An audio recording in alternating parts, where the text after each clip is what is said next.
Welcome to my YouTube channel. If you are new, make sure you subscribe and hit that like button and that notification button. If you are not new, welcome back to my channel.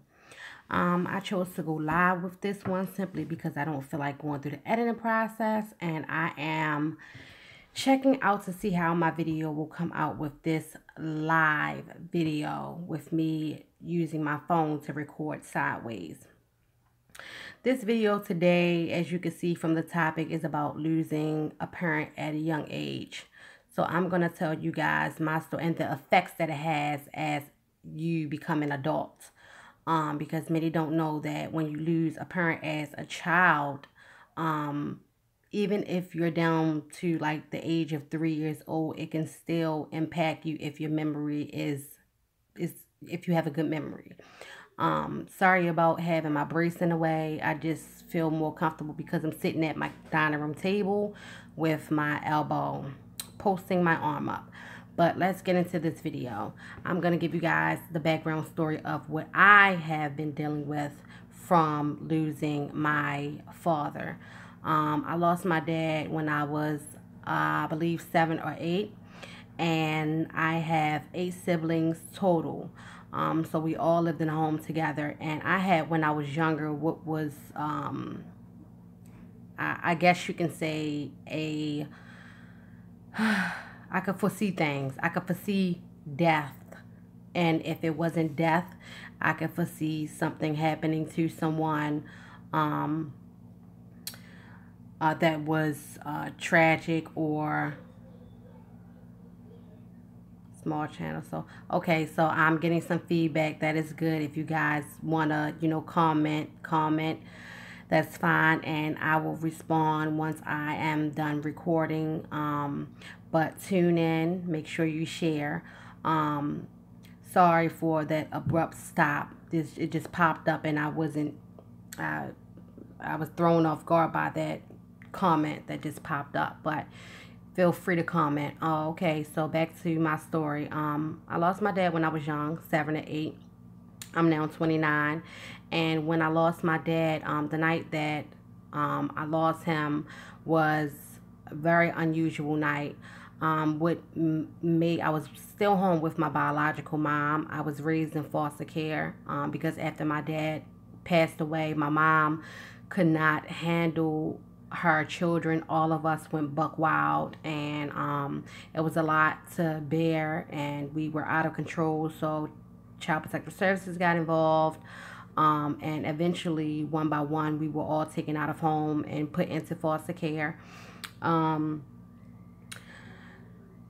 story short, one night I was on the sofa with my mom, and I had chose a specific night. My dad never let any of his girls go fishing. Anytime I would always want to go and do certain things with him, but whenever I would say I want to go with you, Dad, he would say things such as fishing was for boys, so only the boys could go with him. But him and his best friend went fishing frequently, and this specific night, I chose to stay up. I was the only one that was up, and it was about 9 or 10 o'clock at night, and I was in the living room with my mom. We were sitting on the sofa, and my dad proceeded to walk out of the door, and I said, "No, Daddy, don't go." And he was like, "I'll be back, baby girl." And I said, "No, you're not going to come back, Dad. Please don't leave." And if you can see this video clear, or if you are here, just thumbs it up so that I'm aware that you're watching live. And there are no issues with the connection, because I would try to record at first and I was having problems. I had to keep reconnecting, so I don't know what happened to the video.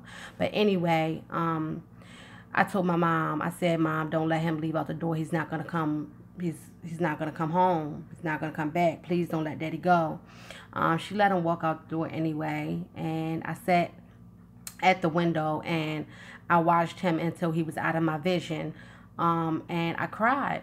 I cried until I fell asleep. And at about 5 o'clock, my mom woke me up. The phone rung. And we got that devastating phone call. And my mom had to break the news to me that my dad was in the hospital. He had too much water in his lungs. The story was him and his best friend got into a fight on their boat, and they both fell over into the water. They both died. My dad, if he was to live, would be a vegetable. So my family decided to pull the plug on my dad. But since then, I have dealt with anxiety, I have dealt with depression, I have dealt with separation anxiety, and I am now dealing with what is called situational anxiety. It was a devastating effect on me, especially because the death of my father trickled down into my family being broken apart. Like I said, one by one, my brothers and sisters left home, and I, being the baby of the bunch, had to sit and witness this until eventually I was taken into foster care. But I dealt with separational anxiety because after that, and what really hurt me the most, I'm sorry, I don't mean to get off track again. What really hurt me the most was the fact that my mom let my dad leave the house knowing that I already had this gift that I could foresee death. I no longer have that gift. I'm 29 years old, and I was told by my mom that I no longer have that gift because I became defiant, and so God took that gift away from me.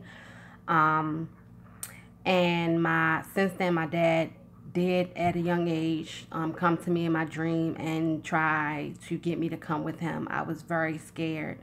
I did not go. Um, but anyway, it has had a huge effect on my life as far as my social life, relationships with people, dealing with society, me not allowing people to come into my life. Like everyone that is in my circle, I have literally known since I've grown up. I don't make new friends. I'm not very fond of it. I don't care too much to make new friends because of me dealing with separational anxiety. At one point, being in and out of foster homes, in and out of group homes, gaining relationships, and then the next minute they will be gone. I've had social workers who have been there for me, parented me, mentors who have been there for me, parented me, will move out of state or move to different companies, and I would never hear from them again. Group homes where I built friendships with people and they would leave or I would leave the group home. So I dealt with a lot from that. And I have been in therapy since about the age of 9 or 10. I was going to Kennedy Krieger therapy, and then I went to a couple different therapy agencies. I've had at-home therapy. I've had PRP coordinators who are therapists that actually come out to your home and do therapy sessions that way. But it was devastating to me, and till this day I still have anxiety. I'm afraid of death. I have lost multiple siblings of my dad since his death. Most recently, within the past 5 years, each year I've lost one of my dad's brothers or sisters.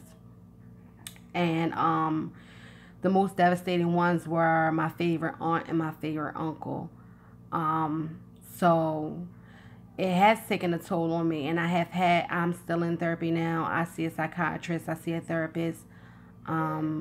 It does linger on, especially when that person is the backbone of the family. And that person leaves, and it leaves everyone without knowledge of where they'll go, what they'll do, how things will be lived out from then on. It was devastating. It was devastating for my mom. She really, didn't know how to raise us. She really didn't know what to do with her children who had become ruthless and out of control because now we didn't have that structure in home any longer. But my advice to anyone out there who has lost a parent is to seek outside resources, because I have came a very, very long way. I have a 4-year-old daughter who's back there in that picture. You guys can't see her. Let me give you a close up. There she is. The love of my life. She's now 4. But she keeps me motivated and keeps me going. She keeps me strong and, pushing forward. In order for me to be a great mom and have the great relationship with my child, I have to give her everything that I didn't have from my biological mom. And I did eventually end up in a foster home, whom I have a very great relationship with my foster mom. She's my mom. She's my everything. She's my rock. She's my world. But yes, I just wanted to give you guys a little bit of advice because I just recently watched a YouTube video about a girl who lost family members back to back. She found out she was pregnant at 15, and when she told her mom, she was a month pregnant, and she lost her dad. She had just lost her dad, her mom's dad. And when she found out she was pregnant, a couple days later, she confided in her grandmom first, and her grandmom said that they would get through it. And 2 days later, she was confided in her mom and exposed that she was pregnant to her mom. And that next day, I believe, her mom passed away. So she lost her mom and her grandma within the spur of a week. So anyone out there, that's my advice to you. Look for outside resources. Drop comments if you need some names of resources, or if you want to know how I establish some stability in my life as far as coping skills, coping mechanisms, and being able to push forward in life. And make sure you keep your head up and just look forward. You can keep pushing. I know it's hard, but we can get through it. It's hard dealing with death, especially when it's people who are close to you. But I have lost so many people that I kind of have become numb to losing people. It takes a while before it hits me, but I'm not going to drag this on any longer. If you guys want to comment, drop your comments below. If you guys enjoyed this video, let me know. Make sure you like and subscribe. Make sure you share my video. And I will see you in the next video. Thank you and have a blessed day. Hopefully this one posts, because the last one didn't post, but we shall see.